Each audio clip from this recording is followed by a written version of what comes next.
Alrighty, let's talk about 5 rookie tight ends that we like, not named Brock Bowers. But before we get started, make sure to like this video and subscribe to our channel and catch more videos just like this one to help win your fantasy league. Okay, Kyle, I know how you love a nice tight end, so tell us who your first one is here. I do love me a good tight end.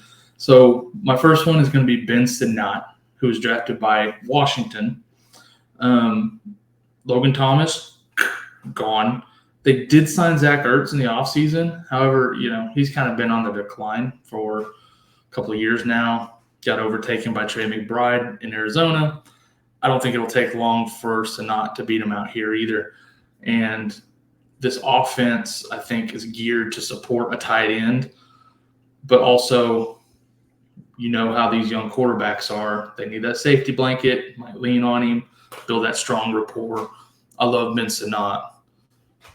I agree. I mean, what a great scenario to come into, right? Yeah. Ertz is just old.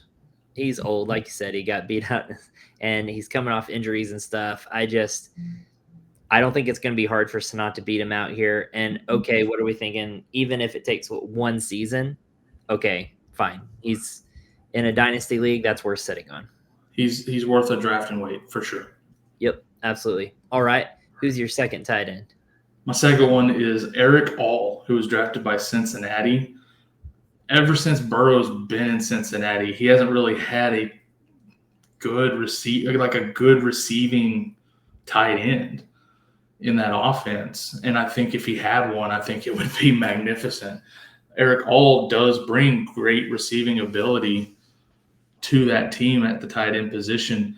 They signed Mike Gesicki this offseason, but as we've seen, we saw last year in New England, he's just not what he used to be or what he was drafted to be when he was first drafted to Miami. He never really lived up to those expectations.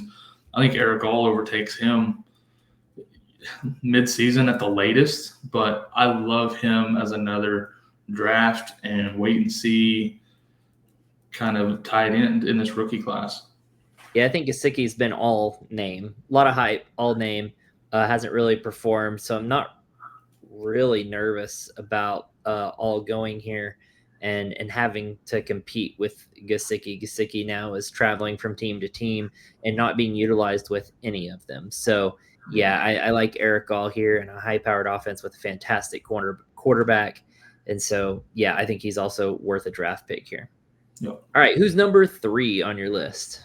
Numero 3, Ja'Tavion Sanders, drafted by Carolina, who has legitimately nobody at tight end. So he'll go right to the top of the depth chart there. Again, Bryce Young, pretty young quarterback, could lean on that tight end because this guy he set a record at Texas for receptions last year. Like, he's a legit receiving tight end. Yep. And so I could definitely see him building that rapport with Bryce Young early and being a weapon for them. Oh, I agree. They've given this offense more weapons, right? And so spreading out with Deontay Johnson, they have Mingo, who has some upside, and then Adam Thielen, of course. I mean, he's old but still producing. And then you got Jonathan Brooks and Chuba Hubbard and stuff. So they have more offensive weapons this year, which I think will open up more opportunity for a tight end. And again, no competition there at tight end. So going to step into a nice little role there with a lot of upside. I mean, Tommy Tremble, not competition. So exactly, stepping into a great spot there and should compete for a starting position pretty easily. Yep. All right, number 4.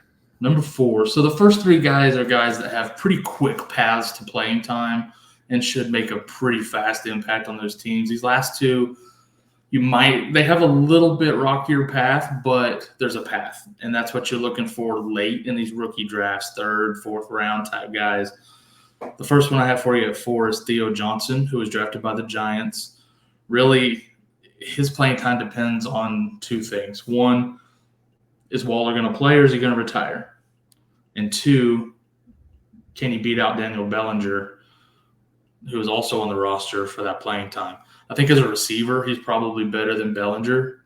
As a blocker, don't know. They may end up splitting some, but there's enough upside there that if you're looking for something late in your 3rd round, or if you have a 4th round like we do in one of ours, He's worth a flyer for sure. I agree.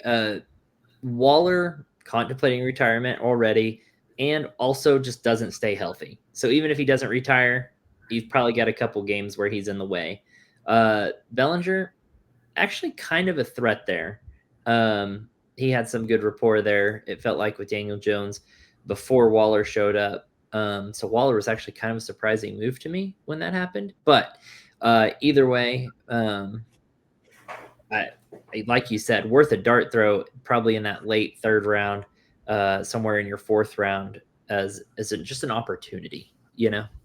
Yeah, because even if Bellinger is ahead of him this year, maybe Daniel Jones isn't there next year, and he builds a rapport with a rookie QB. Who knows? You never know. But worth that. I don't know.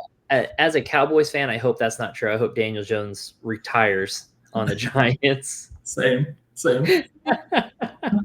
All righty. Who's number 5 on your list? All right. Last but not least, this is a pure, you're going to be waiting a couple of years, period. It's Jared Wiley. He got drafted by Kansas City. Now, he caught 47 passes at TCU last year. He's a receiver. But obviously, Kansas City has Travis Kelce. So he's going to sit behind and learn from the best tight end probably in the history of football for at least a couple of years, because didn't they just extend Kelce to 2 more years, I think, from his contract. So he's going to sit behind Kelce for a couple of years. If you've got the space on the end of your dynasty bench to stash this guy, do it. Okay. So my question, I'm going to go with the question on this one instead of some analysis. What about Noah Gray, who's gotten all kinds of hype for years, right? Of just like, oh my gosh, he's going to be so good when Travis Kelce goes on. Well, first of all, Travis Kelce hasn't moved on, right? And so it's just like, what about Noah Gray? I think Noah Gray will move on before Travis Kelce moves on. I think you're right. Which opens the door even wider for Jared Wiley. I agree with that.